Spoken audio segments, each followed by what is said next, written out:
Screen पे जो आपको तस्वीर नज़र आ रही है वो है मध्य प्रदेश की बहुजन राज अधिकार यात्रा की। जी हां, बीएसपी मध्य प्रदेश इकाई पूरे मध्य प्रदेश में बहुजन राज अधिकार यात्रा निकाल रही है। और क्योंकि ये चुनावी साल है और चुनाव जो हैं अब से कुछ ही महीनों में हो जाएंगे, तो बीएसपी अपनी ज़मीनी गतिविधियों को वहां तेज करे हुए इंजीनियर रमाकांत पिप्पल मध्य प्रदेश के बसपा प्रदेश अध्यक्ष मध्य प्रदेश के गांव-गांव देहात घूम रहे हैं और अब तक उनको कुल मिला के 60 दिन हो चुके हैं। जी हां, ये यात्रा 60 दिन से चल रही है, लेकिन कोई चौंकाने वाली बात नहीं कि आपको बड़ी मीडिया कवरेज नहीं मिल पाई इस पे। मध्य प्रदेश के दो चैनल तो इसको लगातार कवर कर रहे हैं। एक तो सनी का चैनल है, दूसरा एक सोनू है, सोनू व्लॉग करके, वो भी इसको लगातार साथ घूम घूम के कवर कर रहे हैं और वो अपने स्थानीय इलाकों से दूर जाके भी इसको कवर कर रहे हैं।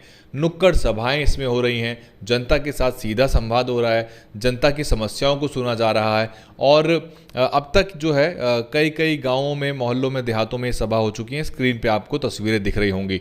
जब जब समय मिलता है और संभव हो पाता है, इसमें बसपा के जो मुख्य प्रभारी हैं मध्य प्रदेश के बसपा राज्यसभा सांसद रामजी गौतम साहब भी इसमें लगातार शामिल होते हैं और नेताओं की भी और कार्यकर्ताओं की और जनता की हौसला अफजाई करते हैं, उनको बहुजन मिशन के बारे में बताते हैं क्यों बसपा को वोट डालना ज़रूरी है।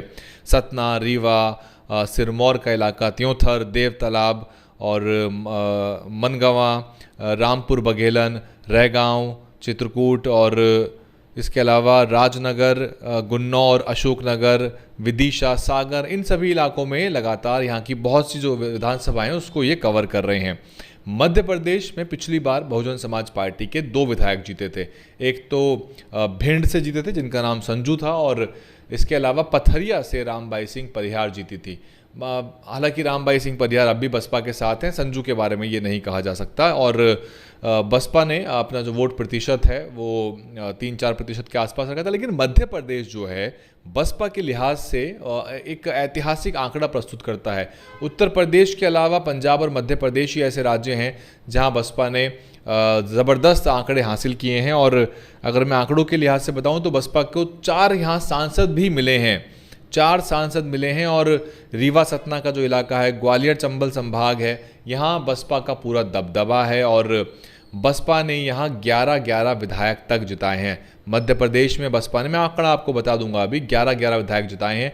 और एक समय तो ऐसा हुआ था जब 32 साल के बसपा प्रत्याशी सुखलाल कुशवाहा ने 2 दिग्गजों को, कांग्रेस और भाजपा के 2 पूर्व मुख्यमंत्रियों को हराया। एक तरफ अर्जुन सिंह थे और दूसरी तरफ वीरेंद्र सकलेचा थे। और ये राजनीति में भूचाल आ गया था जब बसपा के 32 वर्षीय नेता, बसपा के प्रत्याशी ने दोनों ही दिग्गजों को एक साथ धूल चटा दी और बसपा के वो सांसद के रूप में वहाँ से जीत के आए। 1990 में बसपा ने पहली बार चुनाव लड़ा। बसपा को तब मिले थे 3.54 वोट और 2 सीट बसपा जिताने में कामयाब रही। 1993 में बसपा ने 7.05 यानी कि 7% का वोट लिया, लेकिन 11 सीटें आई बसपा को। तो आप सोच सकते हैं ये अविभाजित मध्य प्रदेश की बात है जब 320 कुल सीट हुआ करती थी। 7% पे 11 सीट, यानी कि वोटों का कंसोलिडेशन बहुत अच्छा है। और क्योंकि कई बार बसपा का बाद में भी 7% आया, 1998 में बसपा ने 6.15% का वोट लिया, लेकिन बसपा को फिर 11 सीटें मिली, यानी कि वोट का प्रतिशत एक कम हो गया। लेकिन 1998 में भी 11 सीट मिली है बसपा को। लेकिन 2003 में बसपा का वोट का प्रतिशत जो था वो 7.26 था और बसपा को 2 सीट मिली। इसको समझ लीजिए ये होता कैसे है कि 7% तो वोट पहले भी मिला और बाद में मिला, लेकिन तब आई 11 सीटें और बाद में 7% से भी ज़्यादा, 7.25% पे 2 सीट आई।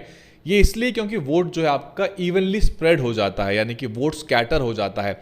मसलन आम आदमी पार्टी को 13% वोट गुजरात में मिला लेकिन सीट नहीं आई है। तो इस हिसाब से अगर आप देखेंगे तो उनका वोट स्कैटर हो गया है और सीट में कन्वर्ट नहीं हो पाया। तो बसपा जो है इस बार कोशिश में है कि कंसोलिडेशन ज़्यादा हो, यानी कि जिन सीटों में जीतने की संभावना है वहाँ ज़्यादा वोट आए, ताकि वोट कम ज़्यादा प्रतिशत भी रहे लेकिन सीटें ज़्यादा निकल के आ जाएं। और इसके बाद अगर आप देखेंगे तो 2008 में बसपा को 8.97% का वोट मिला, यानी कि 9%, लगभग 9% के वोट के साथ बसपा की 7 सीटें आईं। 2008 की मैं बात कर रहा हूँ। 2013 में ये वोट का प्रतिशत जो था ये कम हुआ, ये हुआ लगभग 6.29% और 4 सीट आई। और 2018 का जो पिछला चुनाव हुआ था उसमें बसपा को 5% का वोट मिला है और बसपा मध्य प्रदेश में लगभग 5% के आसपास का वोट लेती रही है। बसपा की कवायद इस बार यही है कि बसपा वहाँ पर ज़्यादा सीटें भी लाए और वोट का प्रतिशत भी बढ़ाए, और बसपा इसके लिए जो संभव प्रयास हो सकते हैं वो कर रही है।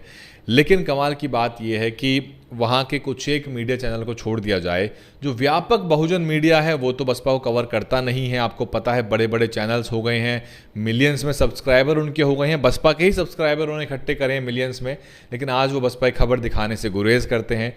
और बसपा जो है वहाँ पे अपनी ज़मीनी गतिविधियों को इसलिए भी तेज़ कर रही क्योंकि वहाँ पे आम आदमी पार्टी भी मैदान में कूदेगी और वहाँ पे चुनाव कई जगहों पे कई सीटों पे बहुकोणीय हो जाएगा। और ऐसे में जो बसपा है उसको जीत का फ़ायदा भी मिल सकता है कि मल्टी कॉर्नर फाइट में विनिंग मार्जिन कम हो जाता है, तो बसपा उसका लाभ भी ले सकती है। अगर अपना वोट कंसोलिडेट रखेगी तो निश्चित ही बसपा को वहाँ पे लाभ मिलेगा। और एक इसमें बस दिक्कत की बात जो नज़र आती है जिस पे बसपा को काम करना चाहिए कि माइक्रो लेवल एफर्ट्स, यानी गांव-गांव में छोटी छोटी नुक्कड़ सभाएं करना, ये सब जितना महत्वपूर्ण है उतना ही महत्वपूर्ण है जो लार्जर पॉलिटिक्स है राज्य की।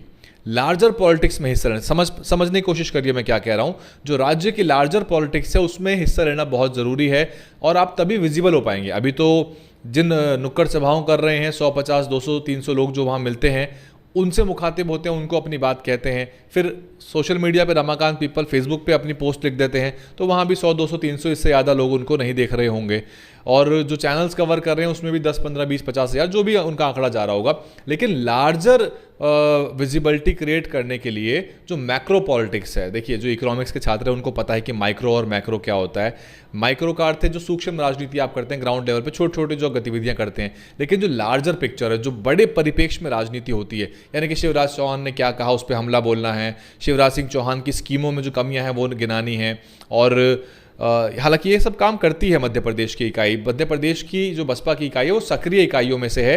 अत्याचार उत्पीड़न के मामले में भी बसपा की मध्य प्रदेश की इकाई धरने देती है, ज्ञापन सौंप के आती है और बहुत बार कई न्याय की लड़ाई जो है उसको ज़मीन पे लड़ती हुई नजर आती है। लेकिन लार्जर पॉलिटिक्स में एंगेज हो जाइए, यानी कि आप कुछ ऐसा हमला बोलें शिवराज सरकार पे कि वो आपको रिस्पॉन्ड करें या आपको प्रतिक्रिया, तो जब क्रिया प्रतिक्रिया की राजनीति में आप शामिल हो जाएंगे तो फिर आप लार्जर पॉलिटिक्स में शामिल हो जाएंगे। आम आदमी पार्टी को उसमें महारत हासिल है। आम आदमी पार्टी जाती है वहाँ पे और फिर वहाँ कोई कमियां गिनाएगी, कोई गंदगी दिखाएगी, जहां विकास नहीं हुआ टूटी सड़कें दिखाएगी और उस सब को लेकर सरकार को घेरेगी। सरकार जब बेचैन होगी तो सरकार हमला बोलेगी और फिर वो आपस में पॉलिटिक्स में एंगेज होंगे। तो ये एंगेजिंग पॉलिटिक्स, काउंटर प्रोडक्टिव जो काउंटर पॉलिटिक्स है, जो रिएक्टिव पॉलिटिक्स है, उसमें एंगेज होना बहुत ज़रूरी है। और राजनीति को किसी सीक्रेट मिशन के तौर पे नहीं चलाना चाहिए कि कई राज्यों में दिक्कत है।